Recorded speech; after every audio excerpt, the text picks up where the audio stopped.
नमस्ते। कार्यक्रम सीधा कुरा जनतासँग हेर्नुको निमित्त टेलिभिजन सेट अगाडि बसिरहनुभएका र इन्टरनेटको माध्यमबाट विश्वभर हामीलाई हेरेर बसिरहनुभएका सम्पूर्ण आदरणीय दर्शक महानुभावहरूलाई म रवि लामिछाने हार्दिक स्वागत तथा अभिवादन टक्राउँछु। प्रत्येक दिन जस्तो चर्चा गर्न केही न केही फन्डा मुलुकवासीलाई मिलेकै हुन्छ, तर त्यसबीच कतिपय विषयहरू दूरगामी प्रभाव पार्ने खालका हुन्छन्। विगत केही महिनादेखि चर्चामा रहेको एउटा विषय हो एमसिसी, अमेरिकी सहयोग मिलेनियम च्यालेन्ज कर्पोरेसनलाई लिएर जान्ने नजान्ने, हल्का जान्ने, बुट्टी भाङ नजान्ने र अति जान्ने सबैले बोलेका छन्। एमसिसीसँग जोडिएको लप्सीपेदी रातमाटे हेटौँडा, लप्सीपेदी रातमाटे दमौली बुटवल ट्रान्समिसन लाइन बनाउने विषय सरकारको नीति कार्यक्रममै जोडियो, जसको विरोध अधिकांश सत्तारूढ दलकै सांसदहरूले समेत गरेका छन्। संसदमा विचाराधीन रहेको एमसिसी सम्झौता पारित नहुँदै अनुदान रकमलाई बजेटमा समेटियो, जसमा सत्तासीन दलकै सदस्यहरूको विरोध छ। परियोजना छनौटका बारेमा केही पनि भन्नु परेन, किनभने यो प्रसारण लाइन बनाउने निर्णय नेपालले आफै गरेको हो। नेपालले आफ्नो आवश्यकता अनुसार परियोजना निर्माण गरेको हो, जसमा अमेरिकी सहयोग एमसिसीको अनुदान लिने विषयमा कुरा अगाडि बढेको हो। यो प्रसारण लाइनको आवश्यकतामा विवाद छैन, तर विवाद अमेरिकी सहयोग, त्यसलाई संसदबाटै अनुमोदन गर्नुपर्ने प्रावधान र नेपालले आफ्नो हैसियत गुमाएर गर्नुपर्ने सम्झौताका केही बुदाहरूमा छ। चाहे भारत होस्, चाहे चीन होस्, चाहे अमेरिका होस्, चाहे युरोपियन युनियन होस्, राष्ट्रिय स्वाभिमान र राष्ट्रहित सबभन्दा ठुलो कुरा हो। त्यसमा आँच नआइकन सन्धि सम्झौताहरू गर्न सकिन्छ, तर एमसिसीका हकमा केही बुदाहरू आपत्तिजनक छन्। तिनलाई नसच्याइकन जस्ताको त्यस्तै पारित गर्दा कालान्तरमा मुलुकले ठुलो मूल्य चुकाउनु पर्ने हो कि भन्ने चिन्ता यो देशका नागरिकलाई हुनु स्वाभाविक हो। बेसिकली यो एउटा पूर्वाधार विकास प्रोजेक्ट हो, दुई देश बीचको अनुदान सहयोग सम्झौता हो। यसको लागत नेपालको कुल बजेटको 3% भन्दा बढी छैन। मतलब नेपाल आफैले यो आयोजना सम्पन्न गर्न पनि सक्छ। एउटा 55 अर्बको प्रोजेक्ट सम्पन्न गर्न सामान्य सम्झौता गरेर पुग्नेमा ठुलै सन्धि नै गरे जसरी संसदबाट पारित गर्नुपर्ने चाहिँ किन? हरेक द्विपक्षीय सहयोगहरूलाई संसदबाट अनुमोदन गरेर साध्य चल्छ। अनि नेपालको कानुनसँग एमसिसी सम्झौता बाजियो भने नेपालको कानुनभन्दा एमसिसी सम्झौता माथि हुने भन्ने शर्तको मर्म के हो, अर्थ के हो? देशको कानुनभन्दा माथि हुने सम्झौता माथि भोलि मुद्दा पर्यो भने यो देशको न्यायालयले भन्न वा आदेश दिन सक्छ कि यो देशको कानुनभन्दा एमसिसी सम्झौता माथि हुनेछ। एउटा सम्झौता, कन्ट्र्याक्ट जुन कानुन होइन, त्यो कन्ट्र्याक्ट नेपालको राष्ट्रिय कानुनभन्दा माथि हुने? झट्ट हेर्दा नेपाल सरकारकै सचिवको नेतृत्वमा millennium challenge account MCA Nepal पनि खडा गरिएको छ, जसले नेपाली नै छन् नि त्यहाँ भन्ने देखिन सक्छ। तर त्यो एमसिए नेपाल एमसिसीकै निर्देशन बमोजिम चल्नुपर्ने प्रावधानमा छ। एमसिए नेपाललाई नेपाल सरकारले कुनै निर्देशन दिन त पर जाओस्, सल्लाह सुझाव समेत दिन पाउने प्रावधान छैन। सोझै एमसिसी अमेरिकाबाट सञ्चालित हुन्छ। यस सम्झौताको कुनै बुदा, नियम, उपनियम, निर्देशिका केही संशोधन गर्नु पर्यो भने नेपालको कुनै अधिकार नै नरहने सम्मका बुदाहरू सच्याउनै पर्छ। सबैभन्दा महत्त्वपूर्ण कुरा, नेपालको राष्ट्रिय कानुन भनेको मूल कानुन हो। यो देशको संविधान हो, जसमा स्पष्ट लेखिएको छ कि नेपालको संविधानसँग बाजिएको कानुन बाजिएको हदसम्म अमान्य हुन्छ। अनि यो प्रस्तावित कन्ट्र्याक्ट सम्झौताको बुदामा नेपालको राष्ट्रिय कानुन बाजिएमा एमसिसी सम्झौता लागू हुनेछ भन्ने बुदा नसच्याई पारित गर्दा त्यसको दूरगामी असर केही पर्दैन र? फेरि अर्को हास्यास्पद कुरा अर्कातर्फ छ। एउटा बढी विद्युत उत्पादन गर्ने लक्ष्य राख्ने सरकारको नीति छ, अनि अर्कातिर विद्युतीय गाडी आयातमा 80% कर बढाउने। इन्धनको आयातमा मात्रै 2 खर्ब भन्दा बढी पैसा भारत जान्छ। उत्पादित बिजुली जुन हाम्रो छ त्यो खेर गएर विद्युत प्राधिकरण नै घाटामा जाने सम्भावना छ। यसरी भारतसँगको डरलाग्दो व्यापार घाटा घटाउन विद्युतीय गाडीमा थप सहुलियत दिनुपर्ने होइन र? भारतसँगको परनिर्भरता कायम नै राख्ने भए किन चाहियो प्रसारण लाइन? खपत नै नगर्ने हो भने किन उत्पादन गर्नु बिजुली? किन चाहियो असमान बुदाहरूले भरिएको एमसिसी? त्यसमाथि प्रसारण लाइन जोड्दैमा हामी भारतलाई वा अन्य मुलुकलाई बिजुली बेच्न सक्छौँ कि सक्दैनौँ? सक्छौँ भने where is the plan? America आफ्नो सम्झौतामा यो परियोजना सकिएपछि पनि आफ्ना केही बुदाहरू कायमै रहने गरी परसम्म हेरेर सम्झौता गर्न खोज्छ। हाम्रो फारसाइटनेस खोइ अग्लो अर्थमन्त्री भएर पुग्छ? भिजनरी लिडरसिप चाहिएन? आफै आर्थिक चपेटामा परेको अमेरिका यति धेरै विवादित र विरोधहरूका बावजुद पनि एमसिसी लागू गराउन लागि पर्नु, हाम्रा नेताहरू कोरोना सीमा विवाद भुलेर हतार यसलाई पास गर्न लागि पर्नुले यसले त दाल में कुछ काला है होइन, दाल नै मासका है जस्तो भएन र? प्रतिकूल ठानिएका शर्तहरू सच्याउँ र देशको स्वाभिमानमा आँच नआउने गरी ऋण दान अनुदान लियौँ। यति गर्दा अमेरिकासँग सम्बन्ध बिग्रन्छ भने हाम्रो सम्बन्ध ज्यादै कमजोर कडीमा उभिएको रहेछ भन्ने बुझौँ। कुनै दिन बिग्रुनु नै थियो, एमसिसीले बिगार्यो भनौँ, चित्त बुझाउँ। महाकाली सम्झौताको घाउ आजसम्म चराइरहेको छ। जाबो 55 अर्ब त 4 जना भ्रष्टाचारी समाते पनि निस्किन्छ। किन गर्नु पर्यो असमान सम्झौता? अनि त्यो 55 अर्ब एकै पटक आउने होइन, 5 वर्षमा किस्तामा आउने हो। वर्षको 11 अर्ब मात्रै आउँछ। यस आयोजनामा काम गर्न कुन देशका कामदार आउँछन् तिनको नागरिकता हेर्न नपाइने शर्त छ। विदेशीहरूलाई निर्बाध रूपमा प्रवेशाज्ञा दिनुपर्ने हुन्छ। यसको अर्थ हुन्छ यहाँ ठुलो सङ्ख्यामा विदेशी कन्सल्टेन्ट र सायद अमेरिकी नागरिकहरू पनि हुन सक्दछन् काम गर्नका लागि। त्यो 11 अर्बमा पनि मोटामोटी 15-20% पैसा त सफ्टवेयर र कन्सल्टेन्सीमा नै खर्च हुने देखिएको छ। यहाँको भौतिक निर्माणमा त्यो पैसा खर्च हुँदैन। अब भन्नुहोस्, वर्षको 9-10 अर्ब, जाबो 9-10 अर्बको लागि एउटा कम्पनीसँग यो देशले आफ्नो स्वनिर्णयको अधिकार जिम्मा लगाउनु कम्पनीलाई ठिक होला?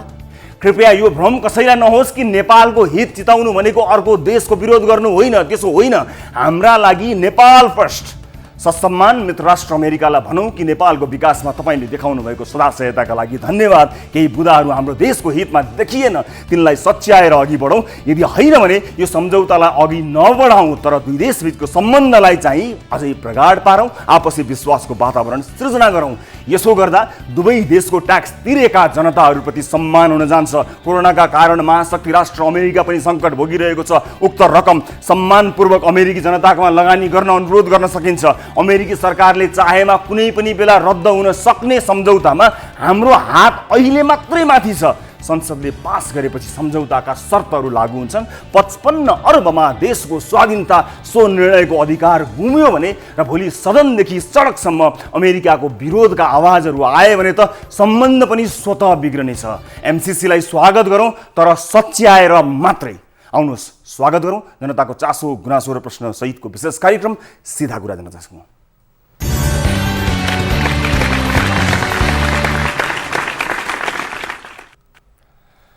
ब्रेकपछि स्वागत छ सम्पूर्ण आदरणीय दर्शक महानुभावहरूलाई कार्यक्रम सीधा कुरा जनतासँग। आदरणीय दर्शक महानुभावहरू, अर्को एउटा विशेष एपिसोडका साथमा उपस्थित छौँ न्युज 24 टेलिभिजनको स्टुडियोबाट लाइभ। आज विविध विषयमा कुराकानी गर्न गइरहेका छौँ। कोरोना सम्बन्धी अपडेट तपाईँलाई जानकारी गराउँछौँ, के कस्तो अवस्था छ मुलुकमा अहिले महामारीको, त्यसबारेमा तपाईँलाई जानकारी गराउँछौँ। त्यो सँगसँगै आज लकडाउनका विषयलाई लिएर एउटा रिपोर्ट प्रस्तुत गर्छौँ र लकडाउनको सदुपयोग सरकारले नगरेको, जनतालाई घरभित्र थुनेर त्यो समयमा जे जस्ता तयारीहरू गर्नुपर्ने थियो त्यो नगरेको, क्षेत्रहरू नछुट्याइएको र जनतालाई थुनेर अर्को ठुलो कष्टकर दिनहरूको निम्तो गरेको भनेर सर्वत्र आलोचना समेत भइरहेको परिप्रेक्ष्यमा आज लकडाउनको समीक्षा पनि हामी गर्नेछौँ र केही त्यो जनभावनालाई प्रतिनिधित्व गर्दै हामी एक रिपोर्ट पनि प्रस्तुत गर्दछौँ र कोही विज्ञसँग कुराकानी पनि गर्नेछौँ जसले यसलाई नजिकबाट अध्ययन गर्न सक्नुहुन्छ र यसलाई मूल्याङ्कन गर्न सक्नुहुन्छ। हामी त्यसबारेमा कुराकानी गर्नेछौँ, त्यो स्वास्थ्य स्थितिलाई पनि बुझ्न सक्ने क्षमता समेत राख्नुहुन्छ। त्यो सँगसँगै आजको कार्यक्रममा हामीले सरकारले ढिलै भए पनि भारत तथा अन्य देशहरूबाट नेपालीहरूलाई सङ्कटमा परेका नेपाली स्वदेश ल्याउने कुराको उद्घोष गरेको छ। त्यसको पूर्वाधारको तयारी के हो, के कस्ता कुराहरूमा तयार हुनु पर्दछ, त्यसबारे आम मानिसहरूमा अन्यल छ। आजका कार्यक्रममा हामी तपाईँलाई त्यसबारे जानकारी दिन गइरहेका छौँ। के कस्ता तयारीहरू गर्नुपर्नेछ, कसरी ल्याउने तयारी सरकारले गरिरहेको छ, पूर्वाधारहरू कस्तो तयार हुनु पर्दछ, कसरी गर्दैछ, को आउन सक्दछन्। भारतबाट आउनेहरूका लागि 20 वटा नाकाहरू छुट्याइएका छन्। त्यसै गरी विदेशमा आउनेहरूका लागि के कस्ता प्रावधानहरू छन्, के कस्ता पूर्वाधार र तयारी छन्, बारेमा पनि आजको कार्यक्रममा जानकारी दिन्छौँ। आजकै कार्यक्रममा विशेष गरेर यो इन्धन खरिदमा जति पनि रकम विदेश जान्छ, बाहिरिन्छ र विद्युत उत्पादन बढाउने र विद्युतीय सवारी साधन प्रयोगमा नागरिकलाई प्रोत्साहन गर्ने सरकारको नीतिको विपरीत बजेट आएसँगै र विशेष गरेर कृषि उत्पादनलाई बढावा दिने नीतिलाई पनि त्यति नसघाउने किसिमको बजेट आएसँगै र विद्युतीय सवारी साधनको भन्सार पहिलेको भन्दा बढाएको प्रसङ्गलाई समेत जोडेर एक रिपोर्ट प्रस्तुत गर्ने तयारीमा पनि आजको कार्यक्रममा हामी छौँ। सबभन्दा पहिला गाली र तालीबाट कार्यक्रमको सुरुवात गर्न चाहन्छु। हाम्रो नियमित स्तम्भ कार्यक्रमको सुरुवात त्यहीँबाट गरौँ। यस अघिको कार्यक्रममा सोधिएको प्रश्न यस प्रकार रहेको थियो, स्वास्थ्य सङ्कटका बीच जारी यसपटकको बजेट तपाईँलाई कस्तो लाग्यो? फरक लाग्यो भन्दै 24.76% अर्थात् जम्मा 3,801 जनाले तालीमा भोट गर्नुभएको छ भने उस्तै लाग्यो भन्दै 75.24% अर्थात् 11,548 जनाले गालीमा भोट गर्नुभएको छ। अब ताली र गालीका लागि आजको हाम्रो प्रश्न यस प्रकार रहेको छ। अमेरिकी विकास परियोजना मिलेनियम च्यालेन्ज कर्पोरेसन एमसीसी अहिलेकै अवस्थामा नेपालको हितमा छ जस्तो तपाईँलाई लाग्छ? पक्षमा हुनेले तालीमा र विपक्षमा हुनेले गालीमा भोट गर्न सक्नुहुनेछ र आफ्नो अमूल्य भोट गर्नका लागि तपाईँले हाम्रो पात्रोको मोबाइल एप्लिकेसनमा जानुहोला र त्यसमा रहेको गाली र होम पेजमा रहेको ताली र गाली शीर्षकमा गई आफ्नो अमूल्य मत जाहेर गर्न सक्नुहुनेछ। तपाईँको मत परिवर्तनका लागि अत्यन्त महत्त्वपूर्ण हुन्छ। आम सर्वसाधारण विभिन्न विषयहरूमा के सोच्दछन् भन्ने कुरा सम्बन्धित निकायलाई जानकारी दिने यो एउटा अत्यन्त प्रभावकारी माध्यम हामीले मानेका छौँ। तपाईँको साथको अपेक्षा हामी गर्दछौँ यस विषयमा, अन्य विषयहरूमा। जस्तै अब सुरुवात गरौँ। कार्यक्रम प्रसारण भइरहँदासम्म नेपालको कोरोना सङ्क्रमितको सङ्ख्या 1,567 पुगेको छ भने कोरोना सङ्क्रमणकै कारण ज्यान गुमाउनेको सङ्ख्या 8 पुगेको स्वास्थ्य मन्त्रालयको तथ्याङ्कमा छ। 1339 जना आइसोलेसनमा हुँदा सङ्क्रमण मुक्त भएर फर्किनेको सङ्ख्या 200 पुगेको छ। यो सङ्ख्या करिब 70,000 नमुना पीसीआर प्रविधि मार्फत परीक्षण गर्दाको नेपाल बाहिर रहेका 15,000 भन्दा बढी नेपालीमा कोरोना सङ्क्रमण हुँदा 128 जनाको सङ्क्रमणकै कारण ज्यान गुमाएको गैर-आवासीय नेपाली सङ्घ एनआरएनएले जनाएको छ। नेपाल र विश्वभर कोरोनाको सङ्क्रमणको अवस्था समेटेर तयार पारिएको यो अपडेट हेर्नुहोस्। नेपालमा कोरोना संक्रमणका कारण मृत्यु हुनेको संख्या 8 पुगेको छ। बाजुराकी 8 वर्षीय बालिकाको मृत्यु भएसँगै मृत्यु हुनेको संख्या 8 पुगेको हो। बुढीगङ्गा गाउँपालिकाकी मृतक बालिका 8 दिन अघि परिवारसँगै भारतबाट नेपाल आएकी थिइन्। भारतबाट फर्किने क्रममा बालिकामा ज्वरो आउने, वान्त हुने समस्या देखिएको थियो। गुराल सेना माविको क्वारेन्टाइनमा बस्दै गर्दा सामान्य औषधि चलाउँदा पनि निको नभएपछि उनलाई 15 गते जिल्ला अस्पताल बाजुरामा भर्ना गरिएको थियो। आइसोलेसनमा राखेर उपचार गर्ने क्रममा उनको शनिबार बिहान मृत्यु भएको हो। शनिबार बिहानै बालिका र आमा बाबुको स्वाब धनगढी पठाइएको थियो।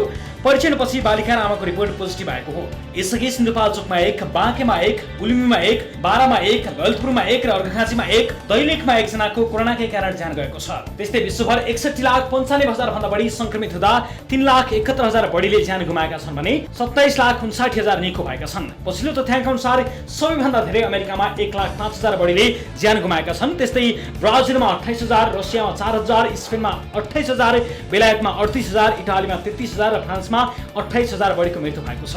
यता छिमेकी मुलुक भारतमा 1,84,000 बढी संक्रमित हुँदा 5,200 बढीले ज्यान गुमाएका छन्। नेपालमा देखिएका अधिकांश संक्रमितहरू भारतबाट आएका छन्। सरकारले सीमाबाट भित्रने नेपालीहरूलाई व्यवस्थित तरिकाले क्वारेन्टाइनमा राख्न सकेको छैन। पछिल्लो समय सीमानाकाबाट फर्ती मानिसहरू भित्रिरहेका छन्, जसले नेपालमा संक्रमितको संख्या झनै बढ्ने संकेत देखाएको छ।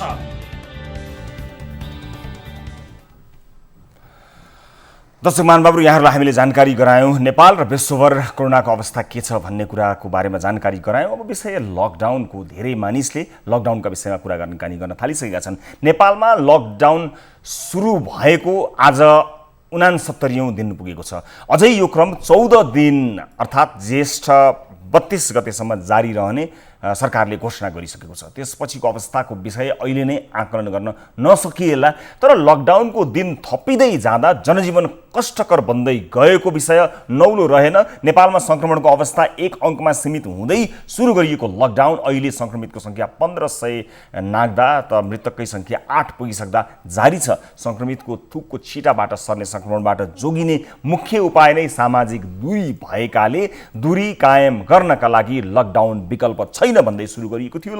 लकडाउनलाई कोरोना विरुद्ध लड्ने अचूक उपाय मानिए पनि 2 महिना बढी लकडाउन लम्बिँदा यसको असर कोरोनाको भन्दा बढी देखिन लागेको अधिकांशको बुझाइ रहेको छ। सर्वसाधारणको जनजीवन मात्र होइन, देशकै आर्थिक, भौतिक तथा सामाजिक गतिविधि ठप्प छन्। कोरोनाले ग्रसित विश्वका अधिकांश राष्ट्रले लकडाउनका कारण आर्थिक, सामाजिक, भौतिक विभिन्न गतिविधि सुस्ताएको भन्दै विभिन्न उपाय अवलम्बन गरी लकडाउनलाई खुकुलो बनाउँदै लगेका छन्। यसको मोडलहरू परिवर्तन गर्दै लगेका छन्। तर नेपालमा त्यसतर्फ सोचेको देखिँदैन र खालि लकडाउन गरी मात्र गरिरहेको देखिन्छ। लकडाउन मात्र जनताले पालन गरिरहँदा सरकारका धेरै जिम्मेवारीहरू हुन्छन्, धेरै दायित्वहरू हुन्छन्। जनताले सरकारले भनेको मानेर घरभित्रै बसिरहँदा सरकारले त्यो लकडाउनको अवधिलाई कति सदुपयोग गर्न सक्यो त आम मानिसले अहिले ठुलो प्रश्न गरिरहेका छन्। यस विषयमा हामीले तयार पारेको सबभन्दा पहिला यो रिपोर्ट हेर्नुहोस्।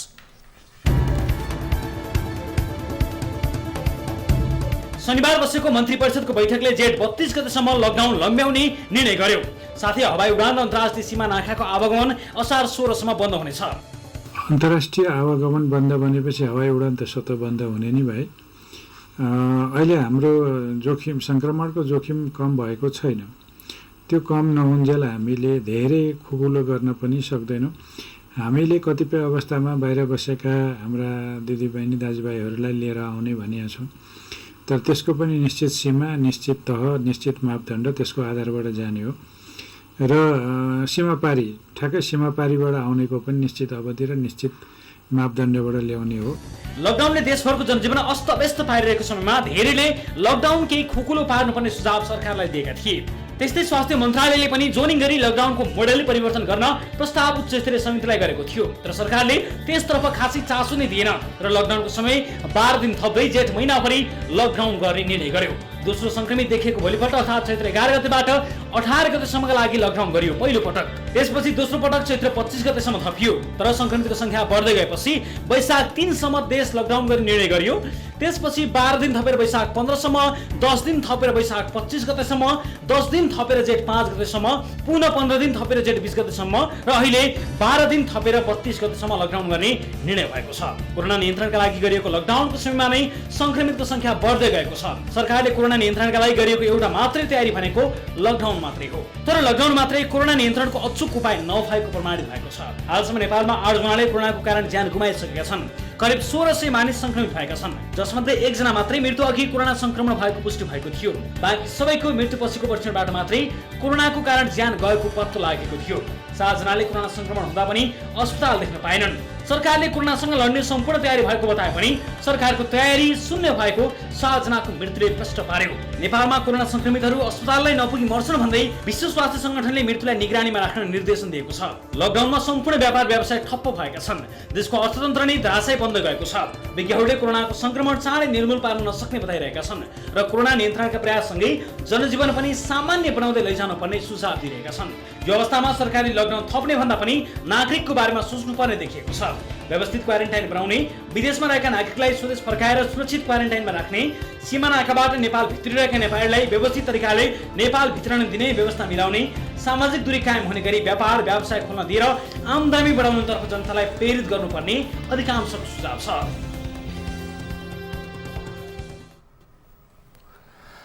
दर्शक महानुभावहरू, यस विषयलाई लिएर, समग्र स्वास्थ्य अवस्थालाई लिएर अनि क्वारेन्टिनहरूको अवस्थालाई लिएर र हाम्रा तयारीहरू कस्ता रहे, कस्तो हुनुपर्थ्यो, हाम्रो यावत समीक्षाहरूलाई एकै ठाउँमा राखेर यस विषयमा कुराकानी गर्न यतिखेर हामीसँग टेलिफोन सम्पर्कमा हुनुहुन्छ सङ्क्रमण रोग विशेषज्ञ डाक्टर अनुप सुवेदी। डाक्टर साहब नमस्कार, स्वागत छ यहाँलाई कार्यक्रममा। नमस्ते गाविजी। हजुर डाक्टर साहब, तपाईँलाई मैले अब एउटा not only as a medical person, एउटा यो विभिन्न विषयमा सचेत रहनु भएको तपाईँका लेखहरू पढ्दा, तपाईँलाई विभिन्न सामाजिक सञ्जालहरूमा फलो गर्दा विभिन्न आयामहरूलाई, समाजको विभिन्न परिवेशहरूलाई एकदमै मूल्याङ्कन गर्ने व्यक्तिका रूपमा पनि बुझेको र विशेष गरेर स्वास्थ्य क्षेत्रसँग सम्बन्धित र तपाईँको विज्ञता त छँदैछ। यी सबै कुरालाई समेटेर यो कुराकानीलाई अगाडि बढाउने मैले सोच बनाएको छु। अब यो लकडाउनलाई लिएर धेरै मानिसहरूले आलोचना गर्न थालिसके, अब मानिसहरू छटपटाउन थालिसके। लकडाउन त ठिक छ, अचुक औषधि हो, तर लकडाउन मात्रै हो त? त्यो लकडाउन गरिसकेपछि जनता घरमा बसिरहँदा सरकारको दायित्व हुन्थ्यो होला, केही कर्तव्यहरू हुन्थ्यो होला, ती कुराहरू गर्न सकेन कि लकडाउनमै मात्र सीमित राखेर यसलाई जित्न सकिएला त भन्ने तमाम मान्छेको गुनासोमा सबभन्दा पहिला डाक्टर साहब के भन्नुहुन्छ? हजुर, अब लकडाउन अचुक औषधि होइन आफै पनि। अब त्यो चाहिँ एउटा खालि केही समय किन्ने महामारीसँग केही समय किन्ने, महामारीलाई केही परसम्म धकेल्ने अस्त्र मात्रै हो होइन। अनि लकडाउन भइरहेको बेलामा हुनुपर्ने चाहिँ के भने महामारीलाई नियन्त्रण गर्ने अरू उपायहरूको अवलम्बन गरेर सङ्क्रमण कता कता फैलिएको छ त्यो सङ्क्रमणको फैलावट राम्रोसँग पत्ता लगाउने सङ्क्रमित मान्छेहरू सकेसम्म धेरै पहिचान गर्ने अनि उनीहरूलाई चाहिँ अरूलाई सङ्क्रमण सार्न नदिने खालको व्यवस्थापन गर्ने होइन, आइसोलेसन, कन्ट्याक्ट ट्रेसिङ, क्वारेन्टिन त्यो सब गरेर। अनि अर्को चाहिँ आफ्नो अरू कमजोरीहरू कहाँ छन् हाम्रो पूर्वाधारहरू, हाम्रो टेस्टिङमा छ होला, हाम्रो कन्ट्याक्ट ट्रेसिङमा छ होला, ती पूर्वाधारहरूलाई मजबुत बनाउने, अस्पतालको क्षमता बढाउने अनि त्यस्ता विभिन्न तयारी गरेर अनि लकडाउन खोल्न चाहिँ हामीलाई सजिलो पर्ने अवस्थामा पुर्याउने लकडाउनको उद्देश्य चाहिँ त्यो हो। अब ती अरू काम भयो भने लकडाउन पनि सफल हुन्छ, ती काम भएनन् भने चाहिँ लकडाउन आफैले चाहिँ केही समयमा टेक्न सक्छ। तर अब अहिले लकडाउन हुँदा हुँदै पनि सङ्क्रमण जसरी फैलिरहेको छ नि त्यसले अब धेरै ठाउँ भित्रभित्रै फैलिरहेछ भन्ने पनि देखिन्छ। अब त्यसमा त लकडाउन आफै अचुक अस्त्र थिएन र छैन भन्ने देखियो पनि। अब यो सबै कुरालाई मध्यनजर गर्दा डाक्टर साहब ठिक छ, हामी गुनासो मात्र कति गर्ने आइडियामा पनि डिस्कस गरौँ न। यस्तो हुनु पर्थ्यो, एउटा मोडल हुन्छ, विभिन्न भनौँ न कुन चाहिँ देशको मोडललाई लिने, कुन चाहिँ क्षेत्रको सङ्क्रमणको अवस्थालाई हेरेर लिने भन्ने कुरा एउटा कपी गर्ने अथवा त्यसलाई इन्सपायर्ड हुने एउटा कन्ट्री हुन्छ, कम्युनिटी हुन्छ। त्यो कन्ट्री अथवा त्यो कम्युनिटीलाई हेरेर इन्सपायर हुने हो, किनभने यो संसारकै लागि नौलो कुरा हो। अब हामी अलिकति यसको यस्तो हुन सक्थ्यो सम्भावनाको कुराकानी गरौँ अथवा यस्तो हुनुपर्छ भन्ने कुराकानी गरौँ न। तपाईँ यो एउटा सरुवा रोगको विशेषज्ञ पनि भएका नाताले र अघि मैले भने जस्तै अन्य विभिन्न कोणबाट समाजलाई हेर्न सक्ने जुन तपाईँका विभिन्न लेखहरू मार्फत बुझ्न सकिन्छ, त्यस हिसाबले तपाईँ के सल्लाह दिन चाहनुहुन्छ? कुन मोडलमा जानु पर्थ्यो, कस्तो हुनु पर्थ्यो र यो चाहिँ अलिकति आम जनजीवनले पनि अलिकति रिलिफ महसुस गर्न सक्थ्यो भन्ने कुरा हुन्थ्यो? अलिकति सम्भावनाको कुराकानी गरौँ डाक्टर साहब। हजुर, अब सबैलाई थाहा हो कि कुराहरू दोहोऱ्याउने मैले दोहोऱ्याउनु चाहिँ धेरैचोटि भनिराखेको। तर अब खालि संक्षेपमा भन्दाखेरि टेस्टमा अहिले हामीले जति टेस्ट गरिरहेको छौँ त्यो टेस्ट चाहिँ 1-1.5 महिना अगाडि भएको भए हामी धेरै राम्रो अवस्थामा हुन्थ्यौँ होइन, एउटा कुरा। अनि अब त्यसो हुँदा अहिले पनि हामीले गर्नुपर्ने कुरा चाहिँ यो टेस्ट चाहिँ ठाउँमा पुर्याउने, मान्छे जस्तो नाकाबाट छिर्ने बेलामा टेस्ट गर्ने अथवा क्वारेन्टिनमा टेस्ट भएको छैन, कति मान्छेको त यहाँ क्वारेन्टिनमा टेस्ट नभए मृत्यु भएको छ, मृत्यु भएपछि हामी टेस्ट गरिरहेको छौँ। त्यसले व्यवस्थापनको एकदमै ठुलो असफलता देखाइरहेको छ होइन, एक हिसाबले अक्षम्य व्यवस्थापन देखिरहेको छ। अनि अर्को कुरा चाहिँ यो अहिले चाहिँ के भइरहेको छ भने यो राष्ट्रिय जनस्वास्थ्य प्रयोगशालामा अब हजारौँ टेस्ट स्याम्पलहरू आएर बसिरहेको छ, जसको रिपोर्ट आउन चाहिँ हामी 5-6 दिन हप्ता दिन जस्तो कुर्नुपर्ने जस्तो देखिन थालेको छ होइन। अब त्यसले त सबै यो सम्पूर्ण प्रयास र यत्रो लकडाउनलाई पुरै विफल बनाइदिन्छ। किनभने परीक्षण तुरुन्तै भयो भने पो अनि हामीले सङ्क्रमित मान्छे पहिचान हुने बित्तिकै उसको कन्ट्याक्ट ट्रेसिङ गर्ने अनि वरिपरिका मान्छेहरूलाई पनि जसलाई आइसोलेट गर्नुपर्छ आइसोलेसनमा राख्ने, अरूलाई क्वारेन्टिन गर्ने, यस्ता कुराहरू गर्न सक्छु र महामारीले नियन्त्रण गर्न सक्छु। अब तपाईँको रिपोर्ट आउने 7 दिन लाग्यो, अझै मान्छेको मृत्यु भइसकेपछि रिपोर्ट आउँछ भने त त्यसले सङ्क्रमण धेरैतिर फैलिसकेको हुनसक्छ त्यो बिचमा त होइन। भनेपछि अब त्यो परीक्षण चाहिँ सकेसम्म त्यो तरिकाहरू छन् कि जस्तो अब काठमाडौँमा अरू पनि ल्याबहरू छ जहाँ एकदम थोरै परीक्षण भइरहेछ होइन, वीरहस्पिटलमा एकदम थोरै परीक्षण भइरहेछ, सबै राष्ट्रिय जनस्वास्थ्य प्रयोगशालामा पठाउने अहिले भइरहेछ। त्यो किन अब अलिक स्पष्ट छैन भन्नलाई 19-20 ठाउँमा परीक्षण गरिरहेछ भनिरहेको छ, तर कस्तो छ भने कति ठाउँमा किट नपुगेर कति ठाउँमा गुणस्तरको प्रश्न आएर भइरहेछ। त्यस्ता कुराहरूलाई अलिक व्यवस्थापन गर्ने भने एउटा त्यो गर्न सकिन्छ। यसमा म यसैमा कुरा गर्छु डाक्टर साहब, मैले एकछिन रोकेँ। अब यो चिज सामान्य कुरा डाक्टर साहबले बताइरहनु भएको छ, विज्ञ मान्छे लगायत आम सर्वसाधारणले पनि बताउन सकिरहेका छन्। यो हाम्रो क्षमतै नभएको हो कि यो नजानेर हो कि अथवा यति पनि बुझ्ने क्षमता नभएको कि अथवा हाम्रो जस्तो मुलुकले त्यो क्षमतै राखेन हामीसँग त्यो किट्सहरूलाई त्यो रिजल्टलाई तुरुन्तै ल्याउन सक्ने ल्याब टेक्निसियनहरू नभएको हो कि जनशक्ति नभएको हो कि अथवा टाइममा हामीले इक्विपमेन्ट्सहरू अथवा जति पनि आवश्यक सामानहरू हुन्छन् टेस्टिङ किट्सहरू लगायतका चिजहरू हामीले किनेर भित्याउन नसकेर हो कि अथवा हाम्रो यो अन्तिम क्षमता हो कि अथवा यसको ठाउँमा अरू कोही जान्ने बुझ्ने मान्छेले भए योभन्दा बेटर रिजल्ट दिन सक्थ्यो, जो भए पनि यही हो कि अथवा फरक पर्थ्यो डाक्टर साहब? अब केही कुरा चाहिँ अब भनौँ न हाम्रो अलि राम्रो गर्न सकिन्छ कि भन्ने प्रश्न चाहिँ हेर्नुहोस्, त्यो पछि त्यसको राम्रो हिसाब किताब हुनुपर्छ, जवाबदेहिता चाहिँ आउनै पर्छ। एकदमै जवाबदेहिता बिना प्रक्रिया भइरहेको छ अहिले। तर अहिले म अब त्यसमा नजाउँ जस्तो लाग्छ होइन। मुख्य कुरा चाहिँ हाम्रो कमजोरी मैले देख्दा चाहिँ यस्तो हुनसक्छ है भनेर मान्छेहरूले सचेत गराउँदाखेरि सचेत गराउनलाई नपत्याउने, अनि त्यसपछि अनि आफ्नै हिसाबले अब कसको सल्लाह मान्ने त? अब त्यो त नेतृत्वमा भएका मान्छे। अझ स्पेसिफिक भएँ जस्तो 6-7 हजारवटा टेस्ट गरिएका स्याम्पल्सहरू स्वाब टेस्टहरू त्यहाँ बसिरहेका छन्। त्यसलाई 4-5 दिन लगाउनु पर्ने त्यो स्वाभाविक हो, हाम्रो क्षमताको उदाहरण हो कि त्यो, अथवा किन नभएको त? What is the reason? हामी सक्दैनौँ अथवा सक्छौँ र नगरिरहेका हौँ कि, अथवा जान्ने मान्छे कोही भएन कि? धेरै डिप्लोमेटिक नबनाउँ डाक्टर साहब, किनभने यो सबैलाई समस्या परिरहेको कुरा हो र तपाईँ त्यति हुनुहुन्न पनि diplomatic as far as I know you. त्यस कारणले यसलाई के कारणले यस्तो भइरहेको छ डाक्टर साहब? अब यस्तो हो, त्यो यही कुराको तयारी अलिक पहिलेदेखि सुरु गर्नु पर्थ्यो नि। अब तयारी ढिलो भयो, अनि अब जस्तो त्यहाँ भिटिएम अथवा त्यो आरएनएको त्यो एक्सट्र्याक्सन भन्छ, त्यो विभिन्न त्यो परीक्षणका विभिन्न चरणहरू हुन्छन्। त्यो विभिन्न चरणमा निश्चित स्टेपहरू चाहिँ बाइपास गर्न सकिन्छ कि खास। अब म यसको विशेषज्ञ होइन, तर मैले यसका विज्ञहरूसँग कुरा गर्दा चाहिँ त्यसरी विभिन्न बाइपास गर्न सकिने कुराहरूमा अलिअलि होमवर्क भयो, त्यो होमवर्क पुरा भयो। अनि त्यसो गर्दाखेरि अब अहिले चाहिँ त्यहाँ थोरै मान्छे हुनुहुन्छ। अर्को कुरा के छ भने जनशक्तिको कुरा गर्दाखेरि नेपालमा थुप्रो मान्छेहरू हुनुहुन्छ जसलाई पिसिआर चलाउन आउँछ कि, बायोटेक्नोलोजी अथवा त्यो बायोकेमिस्ट्री पढेका यो टियुका विद्यार्थीहरू, तर उनीहरूलाई चाहिँ अब यो लाइसेन्सिङ यो विभिन्न अडचनहरू छन् जसले गर्दा उनीहरूलाई चाहिँ काम गर्न दिएको छैन होइन। र उनीहरूलाई यो दिनुपर्छ भनेर कुरा उठेको पनि 2 महिना अगाडिदेखि होइन। भनेपछि अब उनीहरूलाई जनशक्ति परिचालन गर्न मान्छेहरू भलिन्टियर गरेर हाम्रो नाम चाहिँ यो मान्छे चाहिँ काम गर्न सक्छन् भनेर त्यो लिस्ट पनि उहाँहरूलाई दिएको छ होइन। यस्ता विभिन्न कुराहरू छन् जसमा चाहिँ समयमै ध्यान दिएन, अहिले अलिक ढिलो भयो। अनि अघि तपाईँले देशको उदाहरण सोध्नु भएको थियो कि, अब हामीले हाम्रा यस व्यवस्थापकीय समस्याहरू छन्, हाम्रो टेस्ट उपलब्ध गर्ने हाम्रो क्षमतामा कमजोरी होला।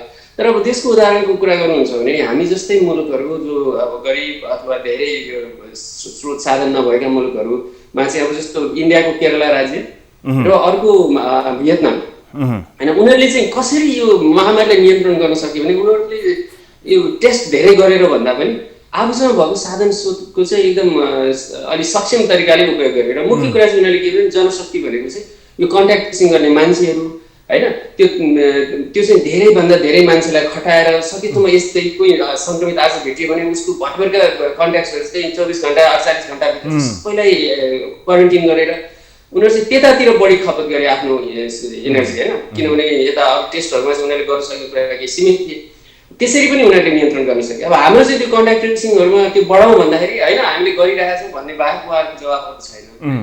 अनि त्यस्ता कारणले पनि हामी पछाडि छौँ। अब यो तरिकाले जहाँ मान्छे आएको, कहाँबाट आए, कति आए, कता गए, के कुरा पनि भगवान भरोसे चलिरहेको छ। क्वारेन्टिनहरूको अवस्था देख्नुभयो भने त्यहाँ मानिसको बिजोग छ। हामीले यस अगाडि कार्यक्रमहरू डाक्टर साहबले फलो गर्नु भएको छ कि छैन देखाइरहेका छौँ। बिजोग छ मान्छेहरूको, त्यहाँ त्यहीँभित्रै रोग लाग्ला जस्तो भएको छ। खानाको अवस्था, कोही राति घर समेत आफ्नै घर जाने सुटुक्का आउनेसम्मको अवस्था छ। भद्रगोल छ, डिस्टेन्सिङ भन्ने कुराको मजाक छ, केही पनि चलिरहेको छैन। सामान्य साबुन र ह्यान्ड सेनिटाइजर समेत नभएका ठाउँलाई क्वारेन्टाइन भनेर पालभित्र लगेर मान्छेलाई भेडा बाख्रा जसरी हुलिरहेका छौँ। अब कन्ट्याक्ट ट्रेसिङको नाममा यस्तो लापरवाही छ। आएका मान्छेहरूलाई ट्र्याक गर्न सक्ने क्षमता छैन अथवा गर्न जानेनौँ, सकेनौँ, भइरहेको छैन भनेपछि यो सबै नाटक गर्नुभन्दा त मान्छेलाई घर घर जाऊ है भनेर सम्झाएर आफ्नो कोठाभित्र बस भनेर बरु एउटा क्लास र ओरिएन्टेसन दिए बरु सजिलो होला जस्तो अवस्था आइसक्यो भनेपछि यी सबै चिजहरू फेल भइसकेको जस्तो अवस्थामा अब कसरी कन्ट्रोल हुन सक्ला त यो चिज त? आखिर जनतालाई घरभित्र थुनेर राखेर आवश्यक पर्ने ठाउँहरूमा मानिसहरूको परिचालन छैन, स्रोत साधनहरूको अभाव छ, भएका स्रोत साधनको सही उपयोग पनि भएको छैन भन्ने कुरा तपाईँ लगायतका विज्ञ डाक्टरहरूले विभिन्न शीर्षकमा बताइरहेको अवस्थामा यो भद्रगोललाई कन्ट्रोल चाहिँ कसरी गर्ने त? अब हजुर, अब जहाँ जहाँ समस्या छ त्यही फिक्स गर्दै जानुपर्छ समस्या चाहिँ। अब जस्तो होइन सबैले घर पठाइदिउँ भन्ने एउटा सुझाव चाहिँ हो। मतलब यो अवस्था हुनुभन्दा कम्प्यारेटिभली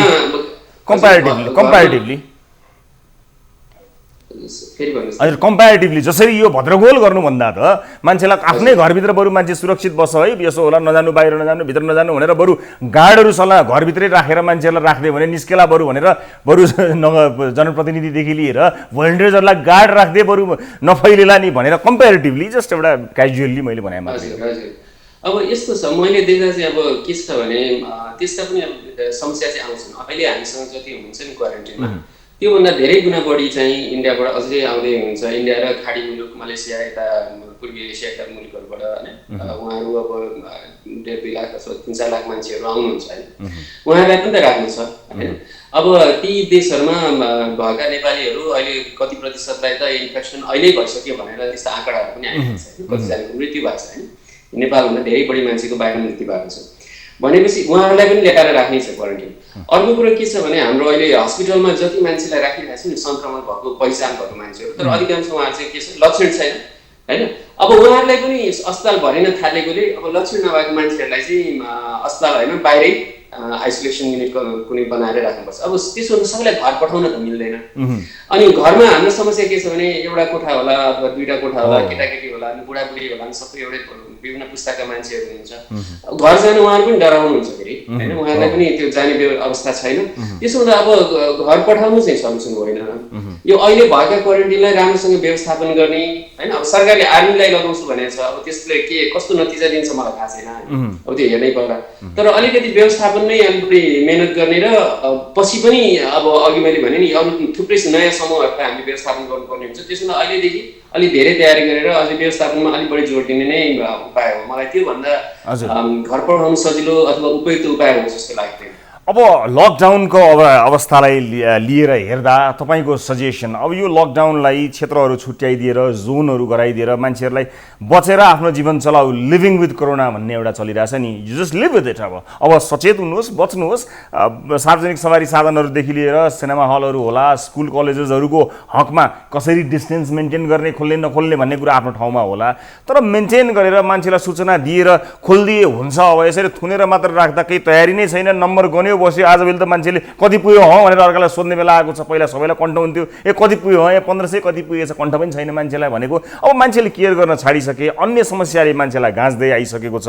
अब किनभने ज्यान नै सबभन्दा ठुलो कुरा त हो, तर त्यो लकडाउनको समयलाई सरकारले सम्बन्धित निकायले उपयोग नगरिसकेपछि जनजीवन चाहिँ किन कष्टकर हुने त भन्ने तर्क आइरहेको अवस्थामा यसमा तपाईँको सल्लाह सुझाव के? अन्तिम प्रश्न मेरो।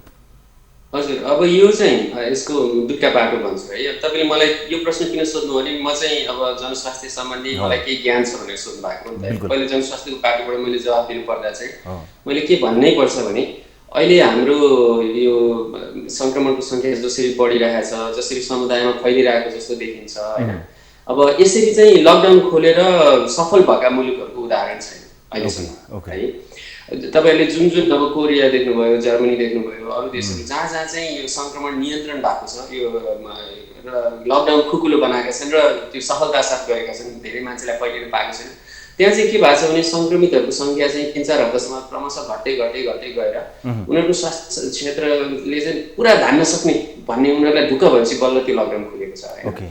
अब त्यसो त हामीसँग त्यस्तो उदाहरण चाहिँ छैन। खोल्नु सुरक्षित हुन्छ म भन्न सकिन्न जनस्वास्थ्यको पाटो। तर अब समस्या के छ भने तपाईँले भनिहाल्नुभयो, यहाँ त लकडाउनले गर्दा मान्छेको मृत्यु हुन थालिसक्यो, मातृ मृत्यु दर बढ्न थालेछ, आत्महत्यादेखि अरू कुराहरूको दर बढेको छ हैन। मान्छेहरू क्वारेन्टाइनमै त्यतिकै मरिरहेका छन्, कोभिड भएको मान्छे अस्पताल नपुगिकन जम्मा 2 जना बाहेक बाँकी सबैको अस्पताल बाहिर मृत्यु भएको छ। त्यो नै हाम्रो यत्रो लकडाउनको फेलियर हो नि त हैन, यत्रो सिस्टम। बिल्कुल। भनेपछि अब यसलाई के गर्ने भन्दाखेरि अब सायद अब क्रमशः निश्चित क्षेत्रहरू पहिला यो 1-2 वटा क्षेत्र मात्रै खोल्छु भन्ने खालको कुरा गरेर र विशेष गरी अब एकदम तराईतिर जहाँ धेरै संक्रमितहरू हुनुहुन्छ त्यहाँ चाहिँ खोल्नु भयो। अलि संक्रमित एकदम कम देखिएका अथवा नदेखिएका क्षेत्रमा चाहिँ हैन, त्यहाँ चाहिँ बिस्तारै निश्चित क्षेत्रहरू मात्रै खोल्ने। खोल्दाखेरि 4-5 वटा कुरा याद गर्नु पर्यो। सबैले मास्क लाउनु पर्यो है, त्यो एकदमै महत्त्वपूर्ण छ। यो तथ्याङ्कले के भन्छ भने यो निश्चित अध्ययनहरूले सबै जनताले मास्क लगाए हैन, यो कपडाको मास्क, विशेष गरी त्यो 2 लेयरको कपडाको मास्क लगाए र भने यो महामारी एकदम राम्रोसँग नियन्त्रण गर्न सकिन्छ। त्यसले मात्रै पनि धेरै नियन्त्रण गर्न सकिन्छ भन्छ नि। अथवा यसरी अब साँच्चै नम्बरमै भन्यो भने 60% मान्छेले 60% इफेक्टिभ मास्क लगायो, जुन हाम्रो यो 2 लेयरको कपडाको मास्क हो, गरे भने महामारी आफै नियन्त्रण हुन्छ भन्छ है। एउटा कुरा सबैले मास्क लगाउनु पर्यो।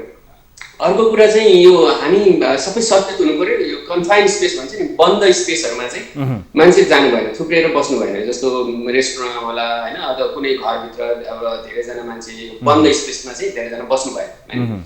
अर्को कुरा चाहिँ अब भिडमा जानु भएन हैन, 8-10 जना भन्दा बढी मान्छे सकेसम्म भेला नहुने, त्यस्ता कुराहरु नियन्त्रण हुनु पर्यो। अनि अरू चाहिँ अब हामीले पहिले नगरेका कुराहरू जस्तो अब काहीँ कुनै जस्तो तपाईँको टेलिभिजन स्टेसनमा चाहिँ 5 जना मान्छे एउटा टेबलमा बसेर गफ गरिरहनु भएको छ त्यो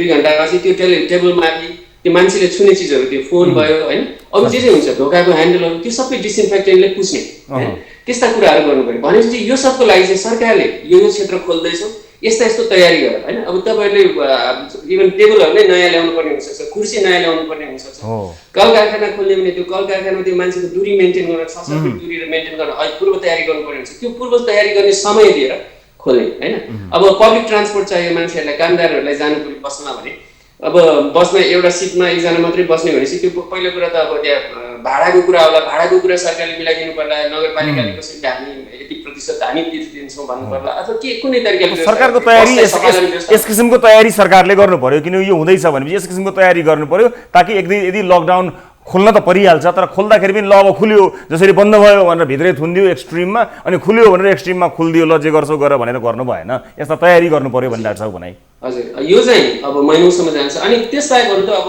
सङ्क्रमणको सङ्ख्या त बढ्छ फेरि त्यसपछि बढेपछि बढेको थाहा पाउनु हुनु पर्यो कि फेरि त्यसको लागि चाहिँ हामीसँग टेस्टिङ क्यापासिटी अहिलेदेखि त्यसको काम गर्नु पर्यो होइन कहाँबाट कसरी ल्याउन सकिन्छ टेस्टहरू अहिले विभिन्न नयाँ टेस्टहरू पनि उपलब्ध हुँदैछन् बिस्तारै त्यसको लागि एकदमै व्यापक लबिङ चाहिन्छ कि यो परराष्ट्र मन्त्रालय स्वास्थ्य मन्त्रालय प्रधानमन्त्री आफै कसलाई फोन गर्ने हो कसरी गर्ने हो को मान्छेलाई मोबिलाइज गर्ने हो एनआरएमलाई गर्ने हो कि यस्ता विभिन्न जे गर्न सकिन्छ त्यो गर्नुपर्छ त्यो किसिमको मोबिलाइजेसन त्यो किसिमको प्रयास नै देखिँदैन हजुर डाक्टर साहब एकदमै महत्त्वपूर्ण कुरा यहाँले जानकारी दिनुभयो यसमा सोल्युसन्स पनि थियो आजको कुराकानीमा र हाम्रो वास्तविक अवस्थाको पनि जानकारी भयो म यहाँलाई धेरै धेरै धन्यवाद दिन चाहन्छु र नियमित रूपमा तपाईँबाट तपाईँको विज्ञताको फाइदा लिने कोसिस हामी बराबर गर्नेछौँ हाम्रो दर्शकहरूलाई जानकारी गराउनेछौँ फेरि एकपल्ट डाक्टर साहब हाम्रो तर्फबाट धेरै धेरै धन्यवाद सहभागिताको लागि हजुर मलाई पनि यो मौका दिनुभएकोमा धेरै धन्यवाद हजुर आदरणीय दर्शक महानुभावहरू हामी भर्खरै कुराकानी गरिरहेका थियौँ सङ्क्रमण रोग विशेषज्ञ डाक्टर अनुप सुवेदीसँग उहाँका विभिन्न लेखहरू पनि तपाईँहरूले पढ्दै आउनुभएको छ होला यदि छैन भने पनि उहाँले बहुतै उपयोगी सामग्रीहरू निरन्तर रूपमा प्रस्तुत गर्दै आइरहनु भएको छ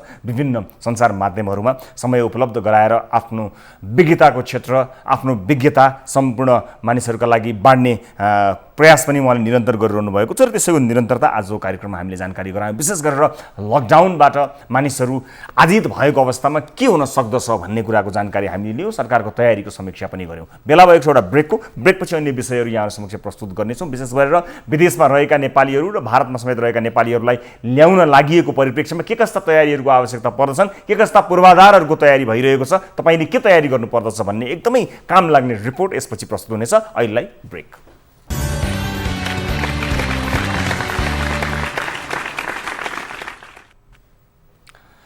ब्रेकपछि स्वागत छ सम्पूर्ण आदरणीय दर्शक महानुभावहरूलाई कार्यक्रम सीधा कुरा जनतासँगमा दर्शक महानुभावहरू पछिल्ला केही श्रृङ्खलाहरूदेखि कोभिड-19सँग सम्बन्धित रिपोर्टहरू प्रस्तुत गरिरहेका छौँ प्राथमिकताका साथ र अन्य विभिन्न घटनाहरूलाई पनि समावेश गर्दै रिपोर्टहरू प्रसारण गर्ने क्रमलाई निरन्तरता प्रदान गरेका छौँ र अब आजको अर्को विषय सरकारले कोभिड-19 महामारीका कारण विदेशबाट स्वदेश फर्कन चाहने नागरिकलाई ल्याउन र नेपाल आएपछि उनीहरूको व्यवस्थापन गर्न 26 बुँदे कार्ययोजना पारित गरेको छ कार्ययोजनामा 25,000 नेपालीलाई प्राथमिकताका आधारमा पहिला नेपाल ल्याइनेछ भारतबाट स्थल मार्ग हुँदै आउनेहरूका लागि 20 वटा सीमा नाका खुल्ला गरिँदैछन् भने तेस्रो मुलुकबाट आउनेहरूको विवरण सङ्कलन गरी प्राथमिकताका आधारमा नेपाल ल्याउन लागि छ नेपालमा सङ्क्रमण सुरु नहुँदै सङ्क्रमण सुरु भएको देशहरूबाट नेपालीहरूले उद्धारको याचना गर्दै आइरहेका थिए सरकारले ढिलै भए पनि नेपाल ल्याउने निर्णय गरेसँगै त्यसका पूर्वाधार तयारीका विषयमा केन्द्रित रहेर तपाईँहरू धेरै विशेष गरेर विदेशमा बसेर कार्यक्रम हेर्नुहुने दर्शकहरूलाई काम लागोस् भन्नका लागि हामीले तयार पारेको यो रिपोर्ट हेर्नुहोस्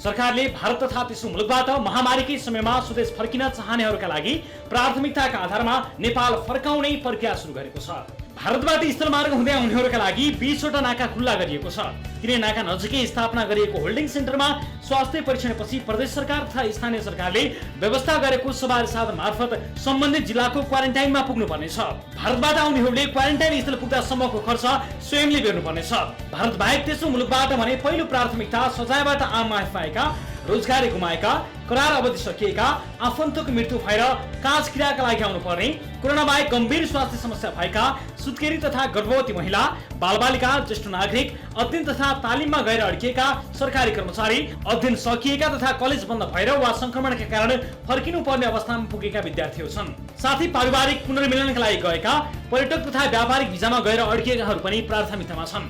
उनीहरूले सम्बन्धित देशमा रहेका नेपाल दूतावास तथा नियोगहरूमा सम्पर्क गरी आवश्यक विवरण भरी दूतावासले नेपाल स्थित गृह मन्त्रालय, परराष्ट्र मन्त्रालय तथा कोभिड-19 को सङ्कट व्यवस्थापन केन्द्रलाई उपलब्ध गराएपछि प्राथमिकताका आधारमा विभिन्न मुलुकबाट प्रतिदिन 10 वटा उडान नेपाल आउनेछन्।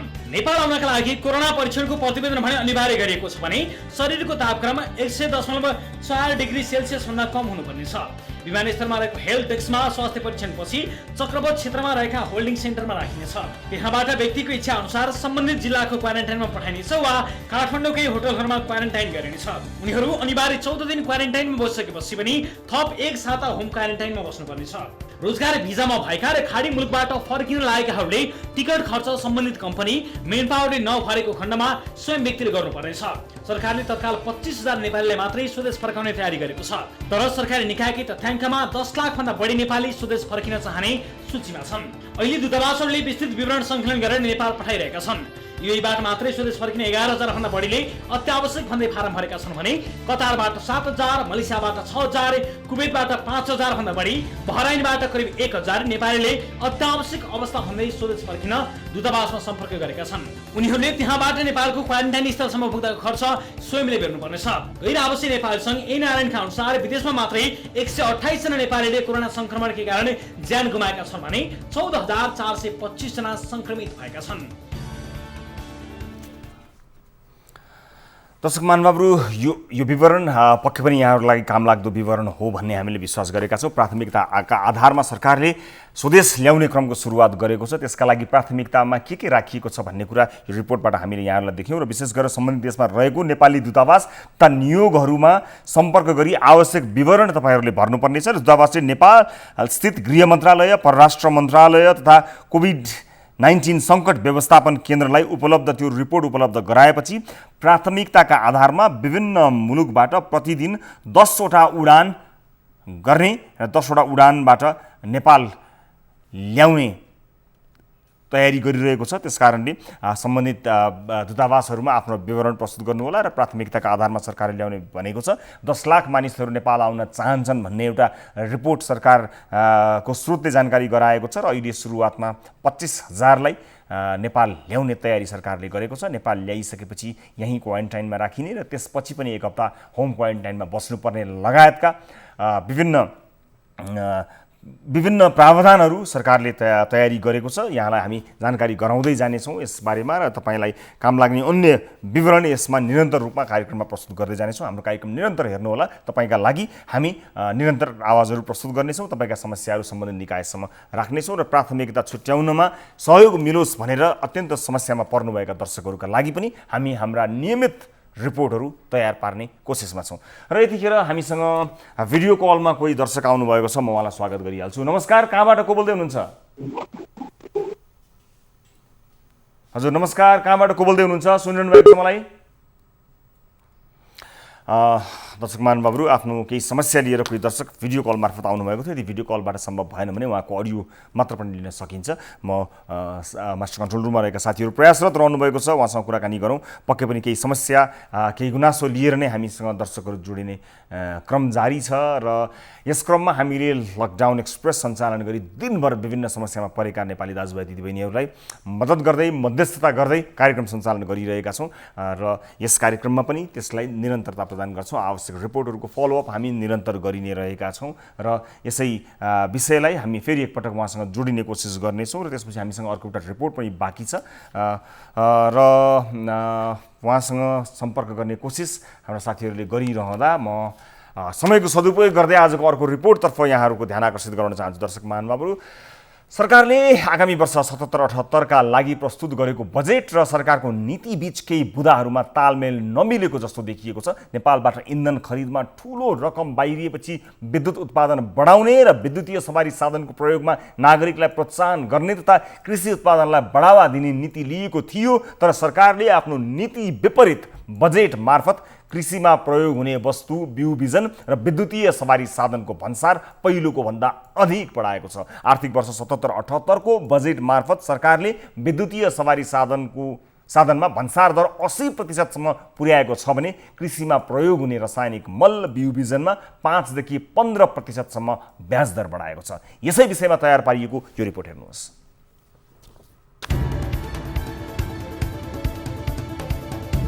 सरकारले आगामी आर्थिक वर्ष 2077-78 का लागि प्रस्तुत गरेको बजेट र सरकारको नीतिबीच केही तालमेल नमिलेको भन्दै आलोचना सुरु भएको छ। कोरोना महामारीका कारण यस वर्षको बजेटमा अपेक्षा गरे अनुरूपको कार्यक्रम नआउने निश्चित थियो, तर सरकारले आफैले गरेको प्रतिबद्धता यस वर्षको बजेटका केही शीर्षकहरूमा एक आपसमा बाजिएका छन्।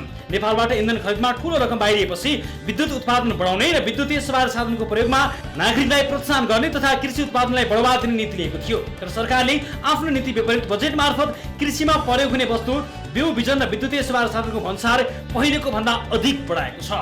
आर्थिक वर्ष 2077-78 को बजेट मार्फत सरकारले विद्युतीय सवारी साधनमा भन्सार दर 80% पुर्याएको छ। यसअघि विद्युतीय सवारीमा 10% मात्रै भन्सार शुल्क लाग्ने थियो। विद्युतीय सवारीको भन्सार दर बढाए पनि विद्युतीय सवारी साधन बिक्री भएपछि आधा भन्सार महसुल फिर्ता हुने बजेटमा उल्लेख छ।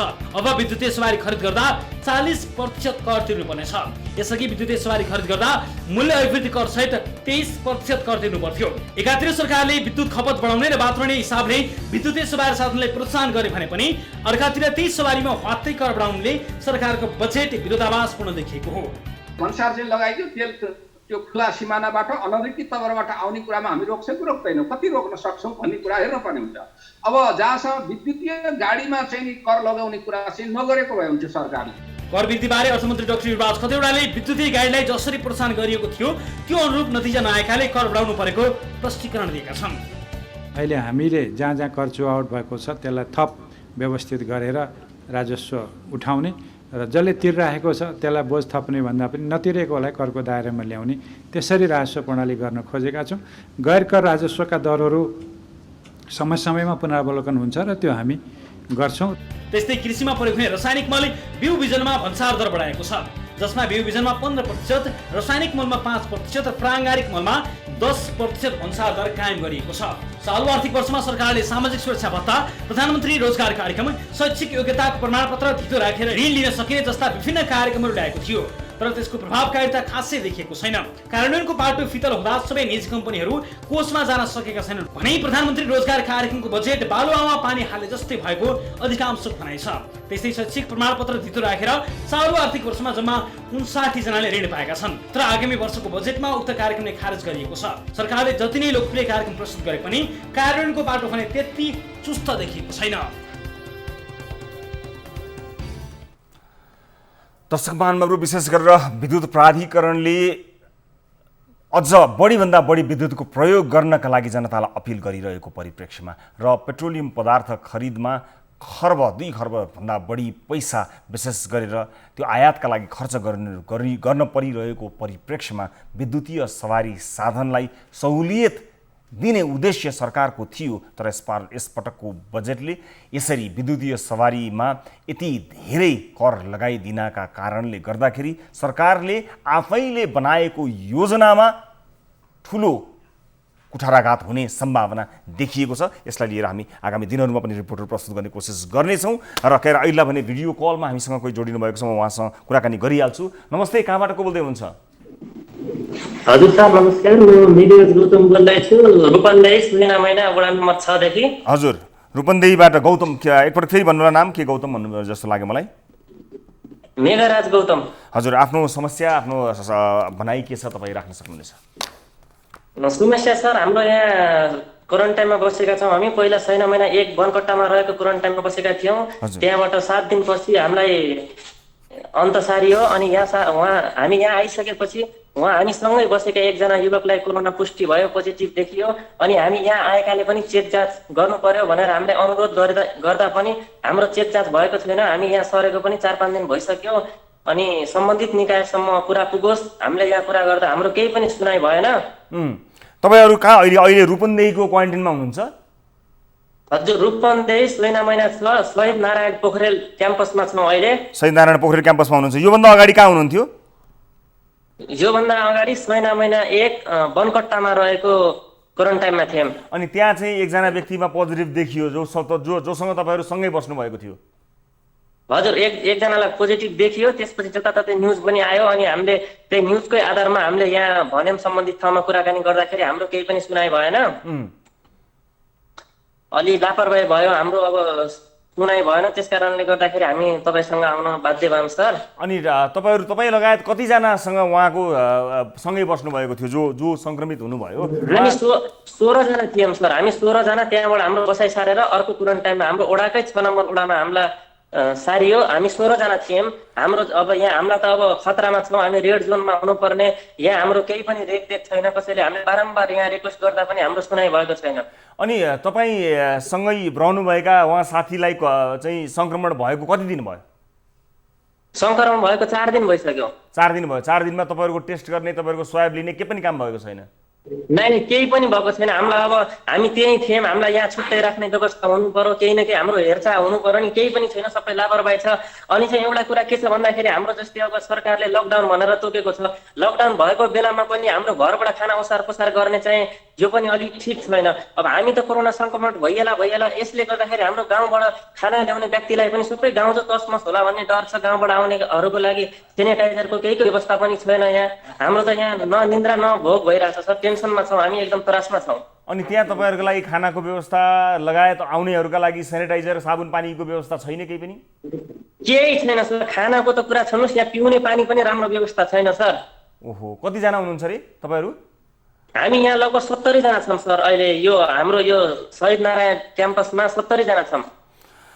हस्, तपाईँले यो कुराको जानकारी गराउनु भयो।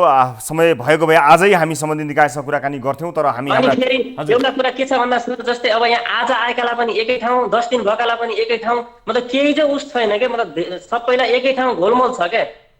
हस्, हामीलाई जानकारी भयो, तपाईँसँग जोडियौँ, तपाईँले आफ्नो कुराहरू जानकारी गराउनु भयो। हामी हाम्रा टिभी जर्नलिस्ट मार्फत यसबारेमा बुझ्ने प्रयास पक्कै पनि गर्नेछौँ। समय अभावले सम्बन्धित निकायसँग अहिले भर्खरै कुरा गर्न हामीले सकेनौँ, तर यस कुरालाई गम्भीरतापूर्वक हामीले लिएका छौँ र कार्यक्रम हेर्नुहुने, विशेष गरेर रूपन्देहीको घटना यो उहाँले बताउनु भएको छ। सँगै बसेका मानिसलाई सङ्क्रमण पुष्टि भइसकेपछि स्वाब सङ्कलनसम्म अन्यको गरिएको छैन।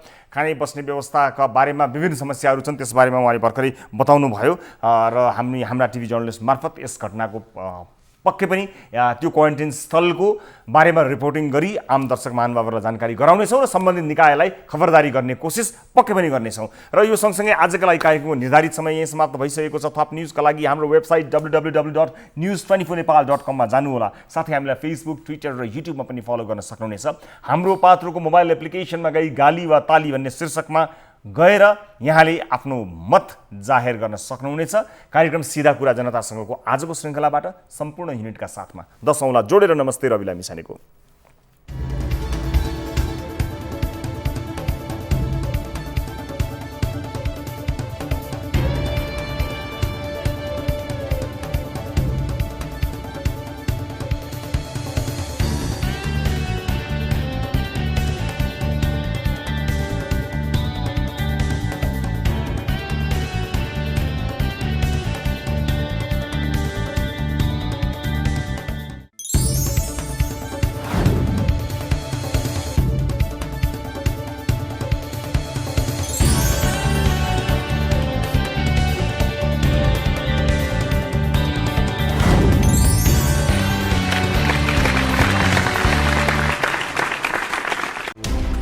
कोरोनाले सिर्जना गरेको सङ्कटमा पल पलका न्युज अपडेट र हर क्षेत्रको कभरेजका लागि News 24 नेपाल युट्युब च्यानललाई सब्स्क्राइब गर्नुहोला।